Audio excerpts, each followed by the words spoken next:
So the first question was like one of my favorite quotes of all time is the work works on you more than you work on it. And so what I wanted to ask, because you're talking about how excellence is almost like programmed out of us, was there like a certain way you helped transition yourself back into pursuing excellence? I think what's interesting about that question, as I think about it, is that when I was younger, it wasn't as though there weren't things in my life that I wasn't excellent at. Like, I was objectively a great chess player, a great rock climber, a great runner. I was great at a lot of things. I was great at video games too. I was like I don't talk about this a lot because it's so nerdy, but like I was ranked top 300 in the world at StarCraft back in like middle school, and like I was a very good Destiny player and very good Halo player. So I was excellent at those things.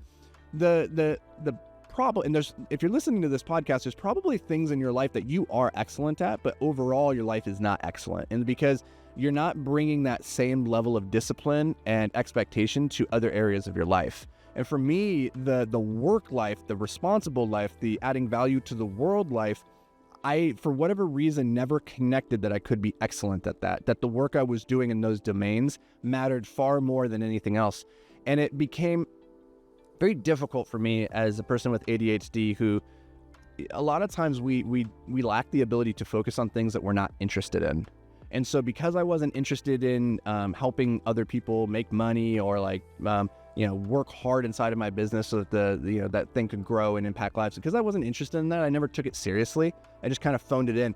And it wasn't until I was able to correlate the work that I was doing on myself into, hey, this has big meaningful impact on the world, that I started to treat every aspect of my life as though it really mattered. And so then I took the same level of discipline that I had towards playing video games and I started to apply it towards other things. And that's when things really started changing. So it wasn't as though I never had the ability to be excellent. And probably everybody listening to this has something in their life where like, I'm really good at this thing, but it's kind of a useless thing in the grand scheme of things. You recognize like, I'm great at this, but like, what am I going to do with that? If you could just take like the interest and abilities that you've evolved in that one domain and then make it applicable to other domains, you'd be unstoppable.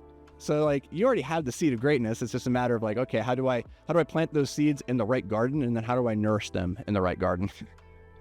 Cool. Did you have another question too, or? Yeah, I did. Well, so this is like part of your story was like you had to learn to not do the bare minimum. So you were saying like when you used to do those W-2 jobs, you would just go strictly for what was on the job description, those minimum 40 hours and whatnot. But then I was listening to another one of your podcasts and you had said the exact opposite. You should extend your timeline for expecting compensation. And I feel like that ties into some degree of excellence. Do you mind like expanding on that a little bit? Yeah, the longer time frame that you have for which you expect to be compensated for the work that you do, the more likely that the ROI is going to be positive. And so I talk about this through the lens of investing all the time with people who come into Invictus. They want to invest in real estate, right? And the thing I say is like, hey, the main thing that determines whether an investment is good or bad is the timeline in which you measure it. So if we put $50,000 into this building tomorrow and it loses money in the first year because we had all these renovation costs, we had vacancies and all these things, you might look at it after year one and say that was a bad investment.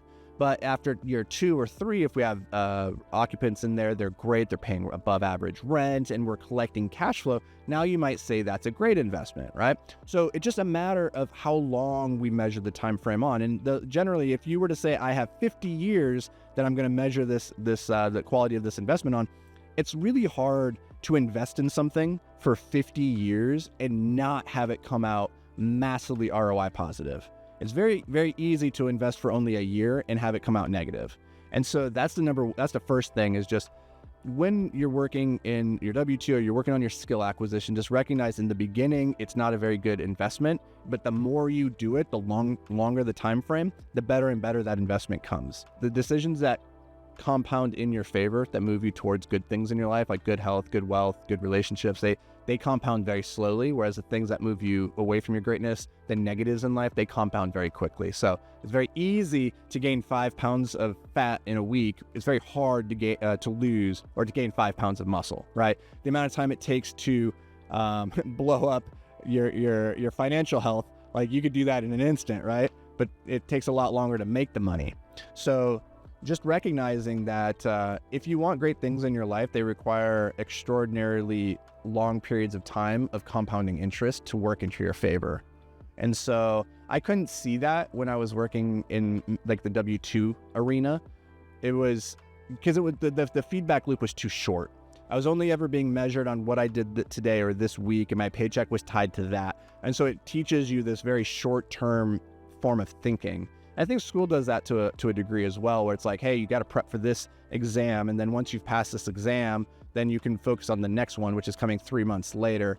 And so we're taught like to think in these 1-year chunks or even shorter, because, you know, if you have different trimesters, like you're in a class for only 3 to 4 months. That's nothing. That's nothing. Like, we expect people to gain any kind of competency or mastery in 3 to 4 months. It's wildly impractical. And so if you were to stretch that out and say, hey, the reason I used to think I was bad at math is because if you really looked at how much time I'd spent on math in school was abysmally low. But if I took that and like, okay, I'm going to 10x that, and the 10x can either come through more volume, doing more in the moment, or just stretching the timeline in which you measure it, right? So you don't necessarily even need to do more right now if you're just willing to do it for longer, right? And so like there's 2 ways to increase your competency in that way. And I just didn't understand any of those concepts when I was younger. So I took them for granted, didn't put the time and energy into like realizing it is not wasted, because it does feel like a waste of time learning trigonometry in the moment, and it doesn't pay any dividends. But over a 30-40 year window where you have more opportunities to deploy that knowledge, you have more opportunities for it to be beneficial. And it really just takes in this life one time for a piece of knowledge or skill to be useful, to have been worth having acquired in a very weird, true way. So there is no wasted hard work is another concept that I believe very firmly. Like, hard work is never wasted. It never goes to waste, because the person that you become, the discipline, the energy that you had to deploy into that, I think it has a refractory quality where it comes right back to you, and it magnifies itself. So just remember that if you're working hard on something right now, it might not be the right thing, might not be moving you towards the right goal, but it's not wasted. It's never wasted. And I think so many people are afraid to even try something new, because they're like, what if it doesn't work out and it's all just a waste of time? Like, if you can just remove from your mind that there is such a thing as a waste of time, then you've already halfway there. So, any other questions? All right, so that's going to do it for us, guys and gals. Appreciate you guys tuning in. This is just me and Anuj riffing on some questions that he had based off some tweets from the Twitter. So if you have not checked out the Twitter or the LinkedIn, go check them out, and we'll catch you guys in the next episode.